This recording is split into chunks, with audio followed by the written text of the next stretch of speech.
प्रत्याभा के page number 379 पे हैं और ये जो सत्संग है वो बहुत सुंदर तरीके से मीरा कपूर आंटी ने शेयर किया है, जो कि गुड़गांव से हैं। इन्होंने अपने लाइफ के जितने भी एस्पेक्ट्स होते हैं, चाहे वो हेल्थ हो, चाहे वो वेल्थ हो, या फिर गुरुजी के दर्शन से रिलेटेड, मतलब जितने भी एस्पेक्ट्स होते हैं, जब हम गुरुजी से जुड़ते हैं तो हमारी लाइफ में जितनी भी चीज़ें होती हैं वो उन्होंने उसका कोर पूरा बहुत सुंदर तरीके से अपने सत्संग में शेयर किया है। और इनकी जो हेडिंग है, इनका नाम भी मीरा कपूर है और इन्होंने बहुत ही सुंदर शब्दों में अपने चैप्टर को स्टार्ट किया है मीरा के गुरुजी के नाम से।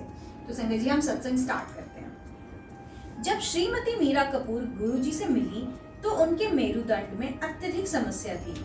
उसकी रीढ़ की अस्थियां आपस में जुड़ गई थी, इससे अन्य स्थान रिक्त हो गए थे।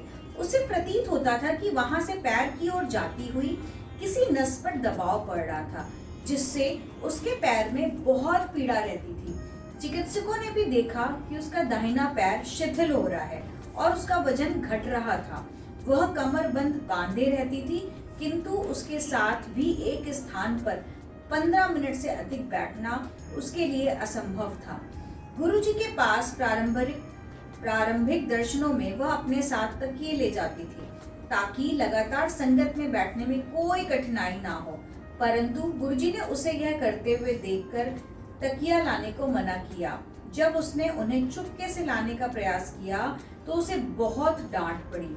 अंततः वह भूमि पर बैठी और घंटों तक बैठ सकी। मीरा ने गुरुजी के दर्शन पहली बार 3 अप्रैल 1995 को ग्रेटर कैलाश में किए। गुरुजी ने उनसे पूछा कि वह किस रोग से निवृत्त होना चाहती है। पूरा वृतांत सुनने के बाद उन्होंने तुरंत कहा कि चलो शल्य क्रिया करते हैं। वह भयभीत हो गई। गुरुजी ने उसे एक कक्ष में लेके गए और वहां पर एक चम्मच उसके शरीर पर के रक्त भागों पर रखा और फिर उसकी गर्दन दाएं और बाएं दोनों ओर बहुत जोर से मोड़ी। मीरा को अत्यधिक पीड़ा हुई। उसके संभलने पर गुरुजी बोले कि उसके पैर का उपचार वह जालंधर में करेंगे। इस क्रिया के पश्चात मीरा की पीठ का दर्द समाप्त हो गया, पर उसके जोड़ों में वेदना फिर भी बनी हुई थी। उसके हाथ की उंगलियां सूजी हुई थी और उसके जोड़ों पर बड़ी बड़ी गांठें बनी हुई थी। एक दिन मीरा ने सतगुरु को अपनी समस्या से अवगत कराया। गुरुजी ने उससे बात करते हुए उसका हाथ अपने हाथ में लिया और वो धीरे धीरे उसकी मालिश करने लगे। बातों में मीरा को इसका आभास ही नहीं हुआ। वह उनको बताती रही कि उसके हाथ में कितनी समस्या है। अंत में गुरुजी ने उसको टोका और अपने हाथ देखने को कहा। इस अंतराल में वह हो गया था जिसकी वह मात्र आशा ही कर सकती थी। उसकी उंगलियां पुनः पतली और सुंदर हो चुकी थी। जोड़ों में कोई पीड़ा नहीं थी और यह सब होते हुए उसे पता भी नहीं लगा था। गुरुजी ने एक बार मीरा को बताया था कि वह उसे मरने नहीं देंगे। उन्होंने उसे जीवन के 10 वर्ष और दे दिए हैं। वह उसे बचाते रहेंगे और उसके रोग अंतरित करते रहेंगे। उनके यह शब्द अनेक बार सत्य सिद्ध हुए हैं। मीरा को अत्यधिक उदरशूल हो रहा था। चिकित्सा परीक्षणों से पता लगा कि उसके पित्ताशय में पथरियां भरी हुई हैं। सबसे बड़ी आधा इंच तक की मोटी थी। चिकित्सकों ने औषधियां देना आरंभ कर दिया, पर यह भी बताया कि शल्य क्रिया ही अंतिम उपाय है। गुरुजी उस समय जालंधर में थे और उन्होंने उनके दिल्ली लौटने पर शल्य क्रिया करवाने को कहा। उसने कहा कि वह पीड़ा सह नहीं पा रही है। गुरुजी ने अपना हाथ वहां पर रखा और उसकी वेदना समाप्त हो गई। मीरा ने गुरुजी के लौटने की प्रतीक्षा करी और आने पर शल्य क्रिया करवाई। उसका पित्ताशय सफलतापूर्वक निकाला गया। मीरा को स्वास्थ्य संबंधी अनेक समस्याएं थी। उसके मधु का स्तर लगातार ऊपर नीचे होता रहता था। उसके कुप्रभाव से उसकी बाईं आंख की दृष्टि कम होती जा रही थी। मीरा ने सर गंगाराम हॉस्पिटल में जाकर उस आंख का परीक्षण करवाया तो पता लगा वहां पर स्राव था। चिकित्सकों ने उसे 1 सप्ताह में शल्य क्रिया करवाने का परामर्श दिया। उस दिन मंगलवार था और मीरा गुरुजी की आज्ञा के बिना कोई कदम उठाना नहीं चाह रही थी। उसने उन्हें बताया कि वह अपने पति से तिथि के बारे में बात करेगी। चिकित्सक ने कहा कि आंख उसकी है, ना कि उसके पति की। पर अपनी बात पर अटल मीरा नहीं मानी और गुरुजी के पास गई। सदगुरु ने अपने पैरों के पास पड़ी हुई अनेक मालाओं में से एक उठाकर उसे दे दी। उसकी आंख का पुनः परीक्षण करने पर चिकित्सक स्तब्ध रह गए।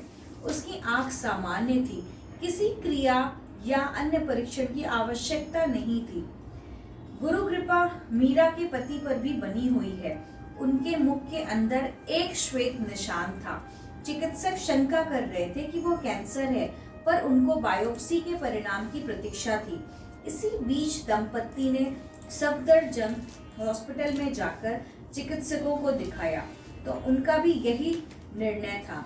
मीरा जल्दी से गुरुजी के पास गई और वह बोले, मौज कर। मीरा आश्चर्यचकित थी, पर गुरुजी के वह शब्द जो उसको आशीष थे। बायोप्सी में कोई धब्बे नहीं थे, किंतु पिछला एक्सरे जो रात को 2 बजे लिया गया था, उसमें स्पष्ट चिन्ह थे। चिकित्सक फिर से स्तब्ध थे। रात भर में वह निशान कैसे लुप्त हो गए? मीरा के आनंद की तो कोई सीमा ही नहीं थी। गुरुजी उसके लिए सब कुछ तुरंत कर देते हैं, ऐसा मीरा ने कहा। मीरा के पति, जो वस्त्रों के थोक व्यापारी हैं, को पंजाब कुछ भुगतान लेने जाना था। उन्होंने दोनों ओर शताब्दी से यात्रा करने का निर्णय लेकर आरक्षण करवा लिया, पर जब वह संचित किया हुआ धन ले जाकर जालंधर स्टेशन पहुंचे तो धुंध बहुत ज्यादा थी। उन्होंने रेल से यात्रा ना कर बस से दिल्ली जाने का निर्णय लिया और घर पर वह फोन कर दिया कि वह रात को 10:30 बजे तक पहुंच जाएंगे। मीरा को अगला फोन रात को 1 बजे कश्मीरी गेट पुलिस स्टेशन से आया। उसे बताया गया कि उसके पति खाली बस में अवचेतन अवस्था में मिले थे। मीरा ने अपने देवर को उसके साथ थे पहचान स्थापित करने को कहा। पुलिस वालों ने उत्तर दिया कि श्री कपूर बोलने की अवस्था में नहीं है और वह उन्हें उपचार के लिए हिंदू राव चिकित्सालय में ले जा रहे हैं। संतप्त परिवार जब चिकित्सालय पहुंचा तो वहां का वातावरण देखकर निराश हो गया और वह उन्हें वहां से निकालकर एक निजी हॉस्पिटल में ले गए। उनकी चेतना फिर भी नहीं लौटी। मीरा गुरुजी के पास पहुंची तो उन्होंने कहा कि उसके पति को कुछ नहीं हुआ है और वह चिंता ना करे। सतगुरु के कथन के पश्चात उसके पति ने कुछ शब्द बोले तो चिकित्सकों ने उन्हें उठाने का प्रयास किया। जब उन्हें होश आया तो चिकित्सकों ने मीरा को अगले 3 माह तक उनकी शैया के पास रहने को कहा, क्योंकि उनकी अस्थायी चेतना शून्यता होने की संभावना थी। मीरा जानती थी कि यह संभव नहीं था, क्योंकि उसे उनके द्वारा चलाई जा रही दुकान पर रहना पड़ता था। गुरुजी से उल्लेख करने पर उन्होंने बताया कि वह बिल्कुल स्वस्थ हैं और ऐसा कुछ नहीं होगा, और ऐसा ही हुआ। उसके पति को पुनः कभी बेहोशी नहीं आई। श्री कपूर के अनुसार बस में किसी ने उन्हें खाने के लिए कुछ बिस्किट दिए और उसने स्वयं भी खाए। उसके बाद जब श्री कपूर को होश आया तो वह चिकित्सालय की शैया पर थे। परिवार धन खो जाने पर निराश था, किंतु गुरुजी ने कहा कि वह चिंता नहीं करे, उनकी समस्या समाप्त हो चुकी थी, धन तो वह और दे देंगे। मीरा कहती है कि गुरुजी ने उनकी आशा और आवश्यकता से कहीं अधिक धन दिया। कपूर, मीरा और उसकी सास गुरुजी के दर्शन के लिए चंडीगढ़ गए थे।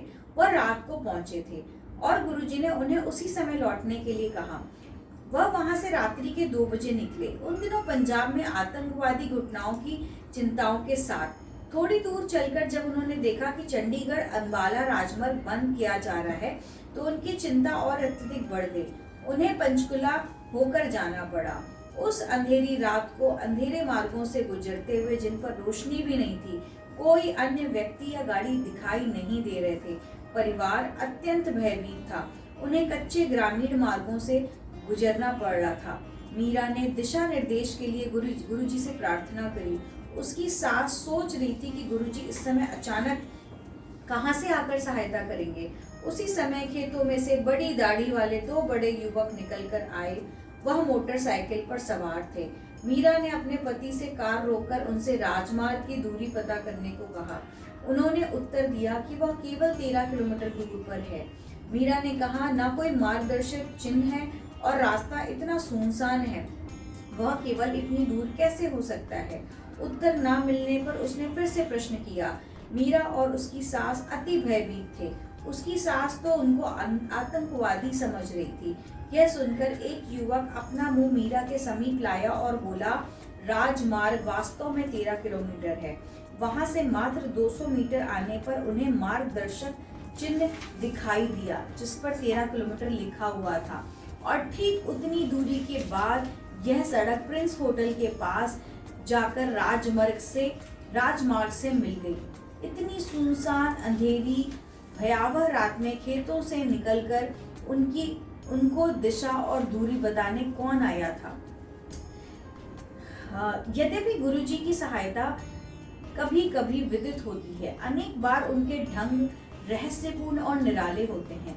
उनकी क्रियाशैली और शब्दों को समझने के लिए उनके मस्तिष्क पर दबाव डालना व्यर्थ है।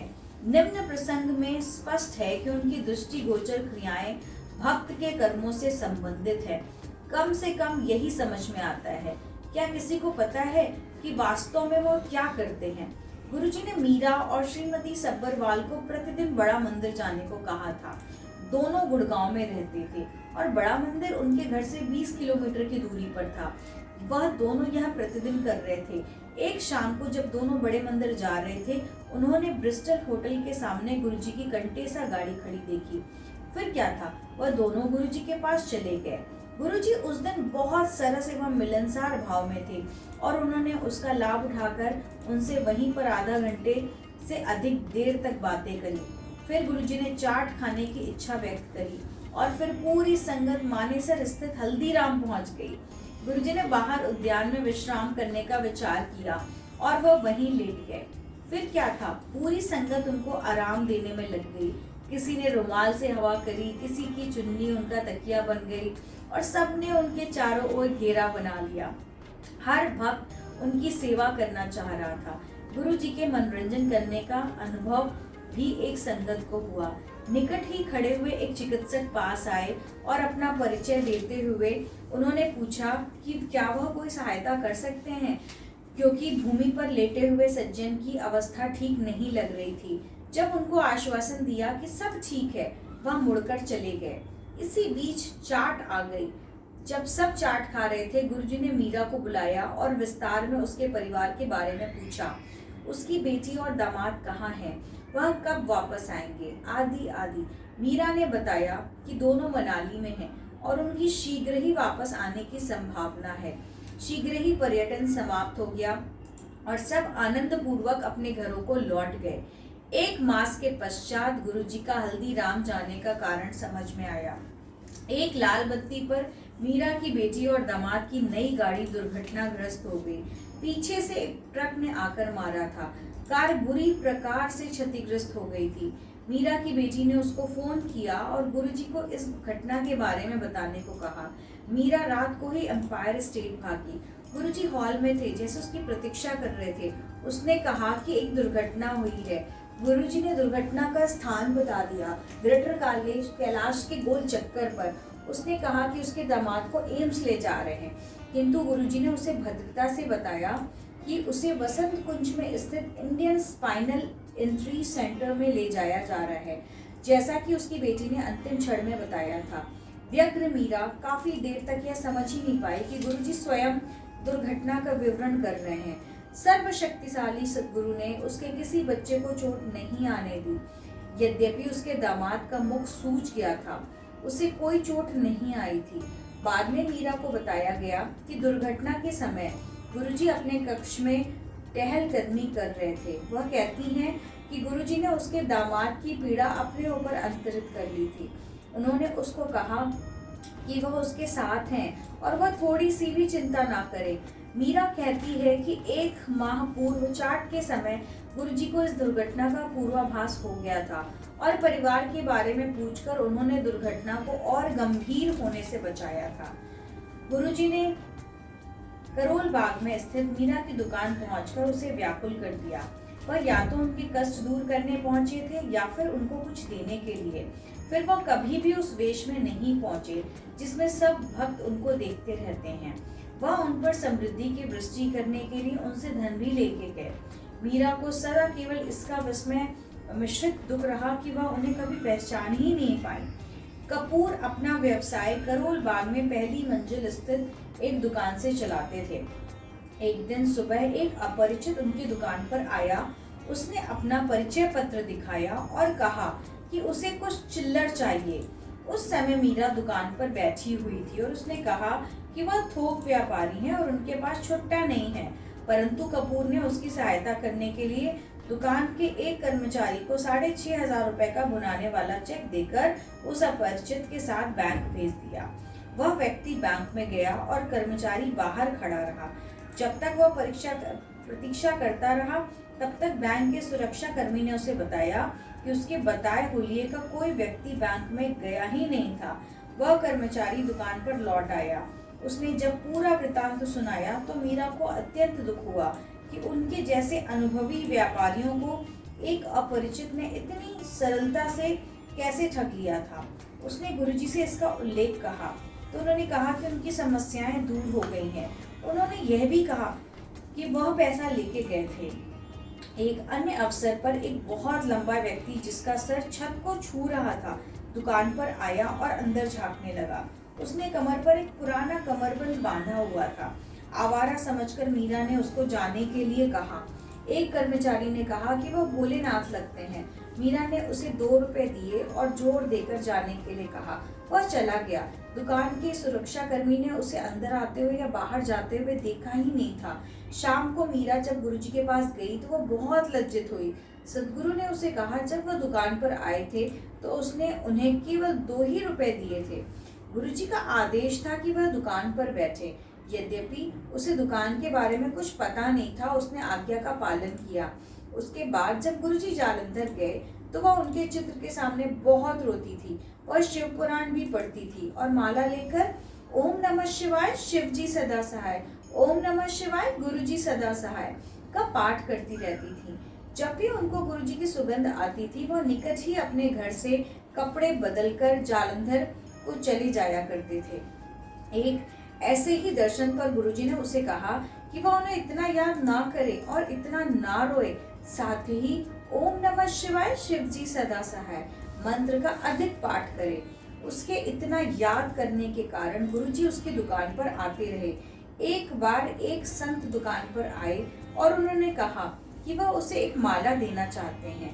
जब उसने अपना हाथ बढ़ाया तो संत ने उसे झुकने के लिए कहा और माला उसके गले में पहना दी।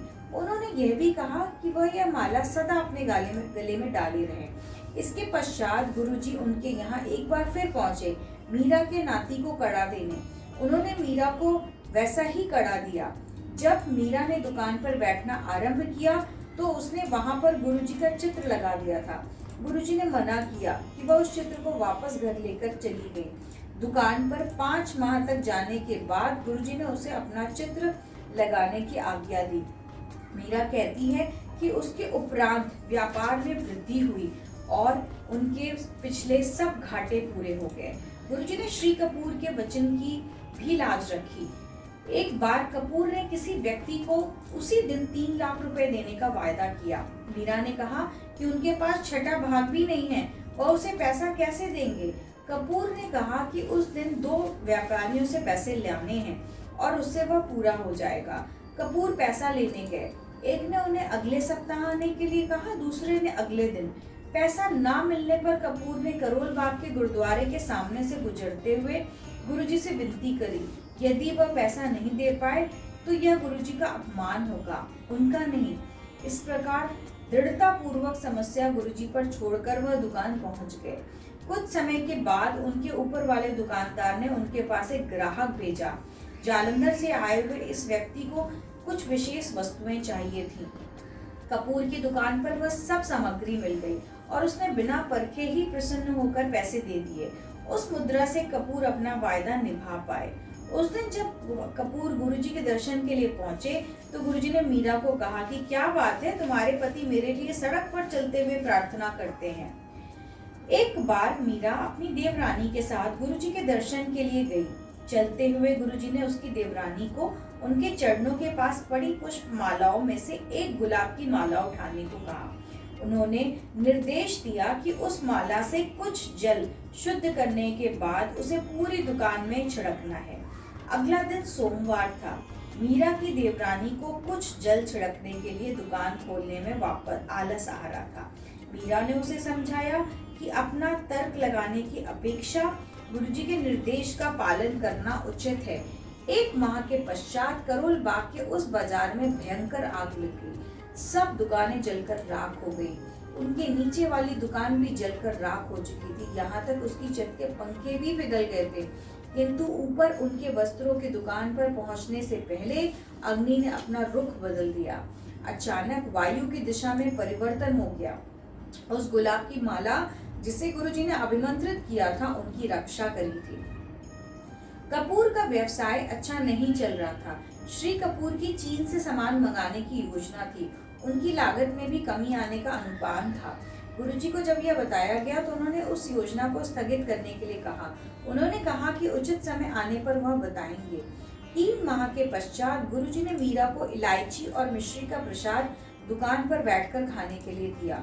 उनको चीन में उस व्यक्ति का नाम जिसके साथ वह व्यापार करेंगे बताने के बाद गुरुजी ने व्यवसाय बढ़ाने की आज्ञा दे दी।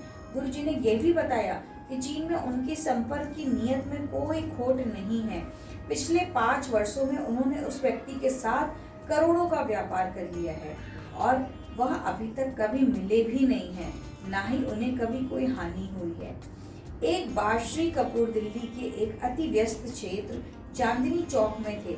उनके पास एक ब्रीफकेस था जिसमें बहुत अधिक पैसे थे। उन्होंने अपनी कार को सरलता से खोलने के लिए उस ब्रीफकेस के साथ वाली कार के ऊपर रख दिया। कार निकालकर वह घर आ गए। घर आकर उन्हें आभास हुआ कि वह अपना ब्रीफकेस तो उस कार के ऊपर ही छोड़ आए थे। वह अति व्याकुल हो गए और पुनः वहां पे गए। उन्हें विश्वास था कि कोई ब्रीफकेस उठाकर ले गया होगा। उनके आश्चर्य और आनंद की सीमा नहीं थी जब उन्हें वह ब्रीफकेस उसी कार पर रखा हुआ मिला। उस शाम को जब वह गुरुजी से मिले तो उन्होंने इतना ही पूछा, क्या उन्हें अपना बैग मिल गया था?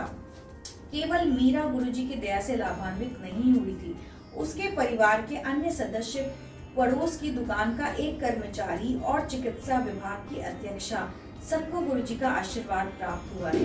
कपूर दंपत्ति पड़ोस की एक दुकान में गए और वहां पर गुरुजी का सत्संग करने लगे। गुरुजी के संस्मरण सुनकर वहां का एक कर्मचारी जो मां का अनुयायी था, इतना प्रभावित हुआ कि उसने कपूर से जालंधर में गुरुजी का पता और मार्गदर्शन ले लिए। दुकान बंद होने के बाद वह जालंधर के लिए निकल पड़ा और गुरुजी के पास पहुंच गया। गुरुजी ने उससे पूछा कि उसे किसने भेजा है। उससे उत्तर मिलने पर गुरुजी ने उसको आलिंगन में ले लिया, कारण गुरुजी को ही ज्ञात होंगे। उसके बाद उन्होंने उसे वापस दिल्ली भेज दिया। अब इस व्यक्ति के परिवार में बहुत कलह चल रही थी। उसके सब भाई आपस में लड़ रहे थे। वापस पहुंचने पर अपनी पत्नी से उसने कहा कि उसे लग रहा है कि सब समस्याएं समाप्त हो जाएंगी, और ऐसा ही हुआ। भाइयों ने जो संपत्ति के लिए अब तक लड़ते आए थे उसी के कहे अनुसार बंटवारा कर दिया। एक बैंक के लॉकर में परिवार के गहने थे, वह भी आपस में बांट लिए। एक मोती की माला पर एक कागज लगा हुआ था जिस पर लिखा था कि उसको दिया जाए जो इसका अधिकारी है। जो उसे तुरंत गुरुजी की याद आ गई और वह उसे लेकर जालंधर आया। वहां पर संगत में बैठे हुए वह दुविधा में था कि माला गुरुजी को दे या नहीं। उसे आश्चर्य हुआ जब गुरुजी उसके पास आए और उसके अस्थिर मन का कारण पूछा। गुरुजी ने फिर वह माला उन्हें देने के लिए कहा। सबको मीरा को जोड़ों के दर्द से छुटकारा होते हुए देखकर अचंभा हुआ था। मीरा की चिकित्सिका, जो सफदरजंग हॉस्पिटल में अस्थि रोग विभाग की अध्यक्ष भी थी, स्वयं इसी रोग से पीड़ित थी। उन्हें रोगियों के कक्ष में जाने में भी, घूमने में भी पीड़ा होती थी। मीरा ने उन्हें गुरुजी के दर्शन करने का परामर्श दिया। वह गईं और गुरुजी का आशीर्वाद प्राप्त कर वापस लौटी। शीघ्र ही मीरा को उनका फोन आया। उन्होंने उसे बताया कि वह उसी समय अपने रोगियों को देखकर आई थी और कोई वेदना नहीं हुई थी। वह विश्वास ही नहीं कर पा रही थी कि वास्तव में वह अपना चक्कर लगाकर वापस आई हैं। मीरा द्वारा गुरुजी के लगातार दर्शन के पश्चात उनके परिवार वाले भी लाभान्वित होने लगे। उसकी देवरानी को सबसे पहले उनकी कृपा का सौभाग्य प्राप्त हुआ। उसको सदा नजला रहता था, जिसके कारण कई बार अधसीसी दर्द भी होता रहता था। उनके कानों में तरल पदार्थ रहता था और श्रवण शक्ति क्षीण हो गई थी। वह और मीरा दोनों गुरुजी के पास गए। जुकाम और अधसीसी के दर्द लुप्त हो गए और उसकी श्रवण शक्ति भी अच्छी हो गई। उसी समय उसके 4 वर्षीय पुत्र अंकुर की दृष्टि क्षीण होती जा रही थी। गुरुजी से उल्लेख करने पर उन्होंने उनसे अपना आशीर्वाद दिया और उसकी आंखों में मधु डालने के लिए कहा। माँ को पता था कि आंख में शहद डालने से बहुत वेदना होती है, अतः वह हिचकिचा रही थी, पर मीरा के उस पर अभिवादी होने पर उसने अंकुर की आंख में मधु डाला। इस क्रिया से अंकुर को कोई दर्द नहीं हुआ। गुरुजी ने उसकी आंखों का परीक्षण करवाने को कहा, जिससे उसे पता लगा कि उसकी आंख पहले से बहुत अच्छी हो गई थी। मीरा के भाई सेना से सेवानिवृत्त हुए थे। रामकृष्ण परमहंस के अनुयायी संतों के पास केवल प्रभु के साक्षात दर्शन की कामना लेकर आते थे। मीरा ने उनको सद्गुरु के विषय में बताया। अति उत्साह के साथ वह गुरुजी की संगत में आए। गुरुजी ने उनको मामा जी से संबोधित किया और अपनी आकांक्षा प्रकट करने को कहा। आध्यात्म प्रेमी न केवल उनके आशीष के लिए विनती करी, गुरुजी के प्रश्न दोहराने पर उन्होंने अपनी महत्वाकांक्षा के बारे में भी बताया। गुरुजी ने कहा कि ठीक है। 3 दिन के बाद मीरा के भाई को घर में अलौकिक सौंदर्य दृष्टि गोचर हुआ। उनके जीवन की मनोकामना पूर्ण हुई थी। उन्होंने प्रभु के दर्शन किए थे। केवल एक भक्त के स्वप्न को साकार करने के लिए गुरुजी ने विधाता के दर्शन कराए थे। फिर वह स्वयं कौन है? एक उत्तर मीरा के पिता से आता है। मीरा के पिता कहते थे कि गुरुजी साधारण संत नहीं है, जो कुछ सिद्धियां प्राप्त करने के उपरांत उनका पूरे संसार में प्रदर्शन करते रह रहे हैं और अपने भक्तों की संख्या बढ़ाते रहते हैं। गुरुजी दिव्य ज्योति का साकार रूप है। श्री कपूर को भी उनके दर्शन हुए हैं। कपूर शिव की नगरी काशी में पढ़े थे। एक रात उन्होंने स्वप्न देखा कि वह वाराणसी के विश्वेश्वर मंदिर के बाहर खड़े हैं। मंदिर के द्वार खुलने पर उन्होंने गुरुजी के दर्शन किए। उनकी दृष्टि गुरुजी के पैरों पर जाती है, जहां ब्रह्मा, विष्णु और महेश दिखाई देते हैं। गुरुजी से इस बात का उल्लेख करने पर वह बोले, कपूर ने उनके दर्शन किए हैं। मीरा सदा करोल बाग वाले मकान में संयुक्त परिवार में रहती आई थी। गुरुजी ने उनको गुड़गांव में मकान लेकर रहने के लिए कहा। 25 मार्च 2003 को वह गुड़गांव रहने के लिए आ गए। मीरा नए घर में आने पर उसे पवित्र करने के लिए गृह प्रवेश आदि कोई धार्मिक समारोह का आयोजन करना चाह रही थी, किंतु गुरुजी ने उसे सबके लिए मना कर दिया। सद्गुरु ने उसको केवल पहले उनके चित्र के साथ प्रवेश करने को कहा। तब से उस घर में उनकी उपस्थिति होने का उनको अनेक बार आभास हुआ है। पहली बार तो तब हुआ जब मीरा मन ही मन उस घर में अकेले होने का दुखड़ा रो रही थी। यद्यपि उसके घर में काम करने वाली उसे बता चुकी थी कि उसकी पड़ोसन उससे बात करना चाहती है, मीरा ने पहला कदम नहीं उठाया। एक दिन वह पड़ोसन घर में आकर मीरा से वार्तालाप करने लगी। शीघ्र ही गुरुजी के बारे में बातें होने लगी। मीरा को एक सहेली मिल गई थी। गुरुजी को सदा की भांति इसका ज्ञान था। अगली बार जब मीरा उनके दर्शन के लिए आई तो उन्होंने पूछा कि उसे सहेली मिली या नहीं। मीरा चकित थी कि गुरुजी को पता है कि उनके घर में क्या हो रहा है, परंतु गुरुजी की दृष्टि केवल उनके अतिथि कक्ष तक ही सीमित नहीं थी। एक बार मीरा और उसके पति में वाद विवाद होने लगा। गुरुजी ने उन्हें शाम को फोन किया और कपूर को पूछा कि उन्होंने सुबह मीरा से झगड़ा क्यों किया। इससे पहले कि अचंभित कपूर उत्तर दे पाते, उन्होंने मीरा से भी वही प्रश्न किया। यद्यपि घटना छोटी सी थी, गुरुजी ने उन्हें घेर लिया था। उनको पता लग गया था कि गुरुजी से कोई भी बात छिपती नहीं है। मीरा को सदा यही लगता था कि गुरुजी नए घर में उसका साथ दे रहे हैं। एक बार जब वह सो रही थी, उसे लगा किसी ने बलपूर्वक उसके कंधे दबाए हैं। उसने अपना सिर मोड़कर देखा तो कोई नहीं था। एक अन्य बार जब वह पूजा कर रही थी तो उसे लगा किसी ने पहले उसका एक फिर दूसरा कंधा छुआ है। वह उसे भ्रम सोचकर टालने वाली थी कि उसने पूजा स्थल का पर्दा हिलते हुए देखा, जैसे वायु का झोंका आया हो। मन ही मन उसने गुरुजी से पूछा कि क्या वह थे। संगत में गुरुजी ने उसे बताया कि वही थे और उसे चिंता करने की कोई आवश्यकता नहीं है।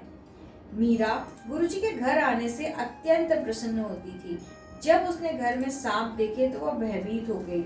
यह एक अत्यंत विचित्र घटना थी, क्योंकि कपूर का घर एक सुनियोजित आधुनिक क्षेत्र में था।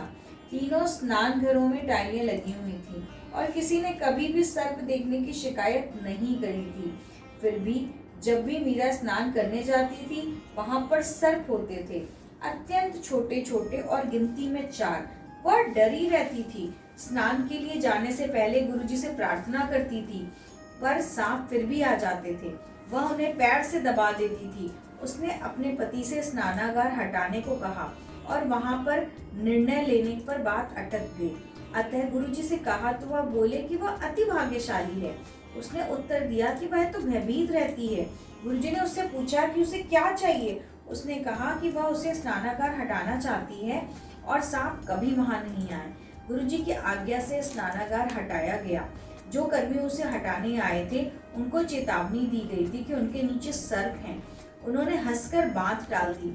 जब हटा तो नीचे कोई सर्प नहीं थे, सब लुप्त हो गए थे। एक आधुनिक निवास समुदाय में सर्प कहाँ से आएंगे? वह केवल मीरा को ही क्यों दिखाई दिए? उनकी उपस्थिति क्या दर्शाती है? वह कहाँ चले गए? केवल शिव को ही ज्ञान है। जय गुरु जी, शुक्राना गुरु जी। तो संगत जी, कितना प्यारा मीरा कपूरान जी का ये सत्संग था, जिसमें उन्होंने बहुत सुंदर तरीके से अपने एक्सपीरियंसेस को इसमें शेयर किया है। और मतलब हमें इस सत्संग में ये भी समझ में आया कि गुरुजी कैसे रैंडम प्लान बनाते थे, कैसे वो चाट वाट खाने के शौकीन थे। तो संगत जी, मुझे जहाँ तक पता था कि मॉडल टाउन में कोई शॉप थी जहाँ पे गुरुजी वहाँ की चाट बहुत ज़्यादा पसंद करते थे। और अभी पता चला कि एक्चुअली गुरुजी को मतलब चाट से रिलेटेड मैंने कई बार चीज़ें देखी कि गुरुजी ऐसे रैंडम प्लान बनाते थे और चाट खाने जाते थे। तो गुरुजी के जो भी थॉट प्रोसेस हैं, गुरुजी की जो भी पसंद है, वो शायद हम सब से बहुत ज़्यादा मिलती जुलती रहती है। तो बहुत ही प्यारा सत्संग था आंटी का और बहुत अच्छा लगा। उन्होंने बहुत सुंदर अपना एक्सपीरियंस शेयर किया है। जय गुरु जी, शुक्राना गुरु जी।